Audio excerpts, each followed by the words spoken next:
शब्द प्रभू कुणी असेल तर संत महात्मे असतात बघा. व्यवहारात सगळे शब्द दरिद्रे, म्हणून जगद्गुरु तुकोबरायाची विनंती आहे, तुम्ही संत सारे कृपेचे सागर. निरोप हा फार सांगा देवा. आणि आणखीन एक निरोप सांगा म्हणावं, हे जगद्गुरु तुकोबराय जे आहे का नाही देहूचा, हे अनाथ आहे, अज्ञान आहे, आणि त्याला तुमच्याशिवाय कोणी नाही. तुमच्या पायाजवळ अनाथ अज्ञानी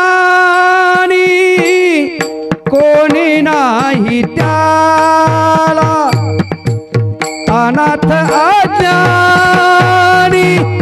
कोणी नाही त्याला, अनाथ अज्ञानी कोणी नाही त्याला, अनाथ